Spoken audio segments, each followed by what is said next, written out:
kblbook.sqlite file. This is an SQLite database. SQLite is a simple file-based, non-authenticated database, and we use it here because it's easy to export to other machines. It's just a file and doesn't require a password, and yet it behaves like all other databases. It's a nice example database to use here. Knime has a full database category in the node repository to deal with all the operations on databases, reading, writing, connector, and so on. Let's focus on reading data from a database. There is not just one way to read data from a database in the Knime Analytics platform.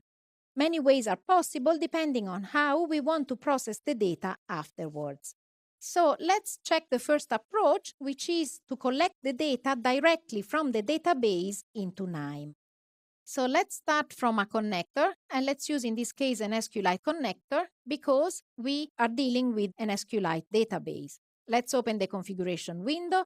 SQLite is a file-based database, so we only need the path to the file, a few more settings about the time zone corrections, and a few additional settings about how to deal with special column names and metadata. Okay. Do you notice the output port of this node? This output port is a red square. That means a database connection. So the SQLite connector just establishes a connection to the SQLite database in its configuration window.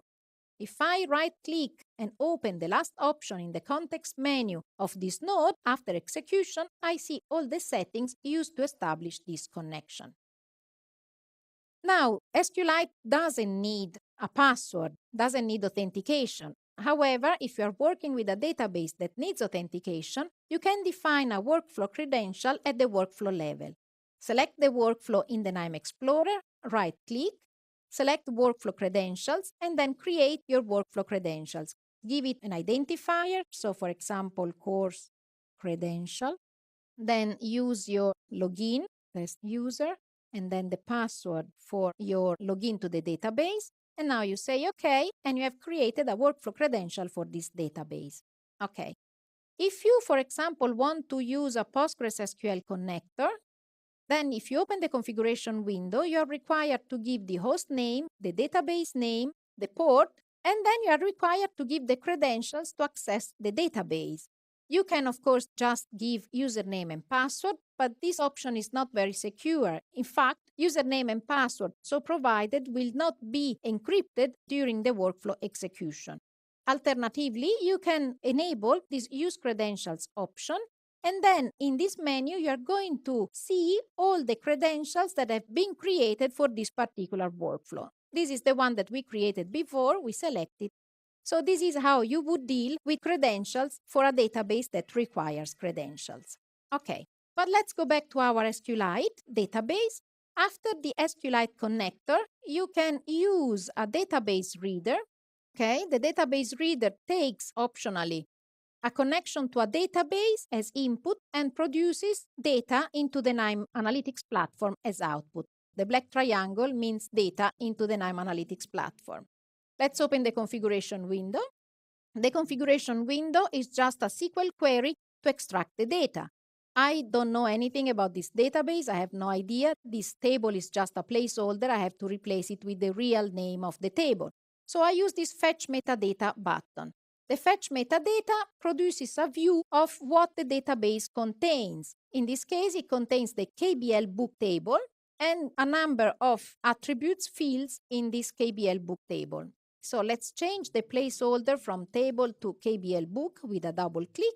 And let's extract, for example, only the sepal length instead of all possible fields from the table. Okay? So this is my final SQL query. It's good. I say OK. So I then execute it, and then let's check the output. And as output, you can see that my connection plus SQL query has produced the sepal length extracted from the database into the Knime Analytics platform. But that's not the only way to extract data from a database. Another way still requires a connector. So let's use the copy of the connector that we used before. And this time, instead of using the database reader, let's use the database table selector node here. The database table selector node requires a database connection as input and produces a SQL query as output. The SQL query is indicated by this brown square.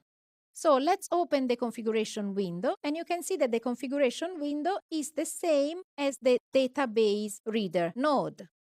So in this case, again, we use the fetch metadata to see what the database contains. We override this placeholder with the real name of the database. We limit the extraction of the data to the SEPA length field only. Okay, and now I execute the whole workflow. And now I can see that while the operations are the same, the SQL query is the same, the connection is the same, the output is different because the nodes produce different outputs. So let's see what the output of this database table selector node is.